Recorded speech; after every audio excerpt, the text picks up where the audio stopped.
ഇടുക്കി ജില്ലയിൽ പട്ടയ നടപടികൾ അട്ടിമറിക്കുവാൻ ആസൂത്രിത നീക്കമുണ്ടെന്നാരോപിച്ച് സിപിഎം രംഗത്ത് ജനങ്ങളെയും ഉദ്യോഗസ്ഥരെയും തെറ്റിദ്ധരിപ്പിച്ച പട്ടയ നടപടികൾ തടസ്സപ്പെടുത്തുവാൻ ശ്രമിക്കുന്നതായി ജില്ലാ സെക്രട്ടറി സി.വി. വർഗീസ് പറഞ്ഞു.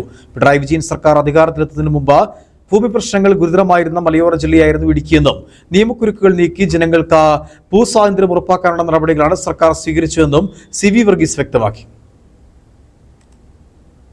CHR മേഖലയിൽ 1993 പ്രത്യേക ചട്ടപ്രകാരം പട്ടയം നൽകുന്നതിനാണ് സർക്കാർ ഉത്തരവിറക്കിയത് എന്നും 1980 കേന്ദ്ര വനസംരക്ഷണ നിയമപ്രകാരം മുൻകൂർ അനുമതി ലഭിച്ച ഭൂമിക്ക് പട്ടയം നൽകുന്നതിന് തടസ്സമില്ലെന്നും സി.വി. വർഗീസ് പറഞ്ഞു.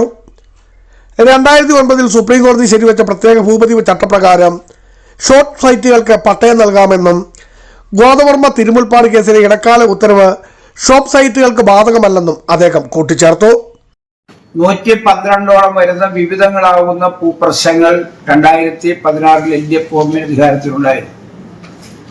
ഒന്ന്, ഉപാധിരഹിത പട്ടയം, UDF കൊണ്ടുവന്ന പട്ടയം ഉപാധിയോടുകൂടിയ 16 ഉപാധി ഉണ്ടായിരുന്നു.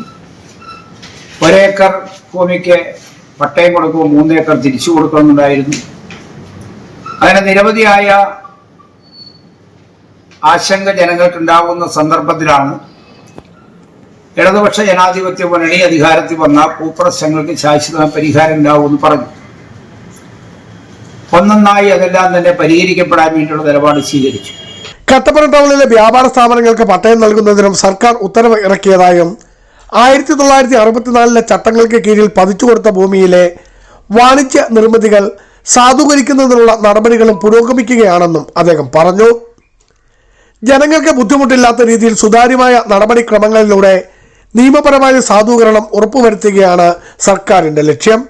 കല്ലാർകുട്ടി ഡാമിന്റെ വൃഷ്ടിപ്രദേശങ്ങളിൽ 7 ചെയിന് വരെ പട്ടയം നൽകുവാൻ തീരുമാനിച്ചതായും അദ്ദേഹം പറഞ്ഞു.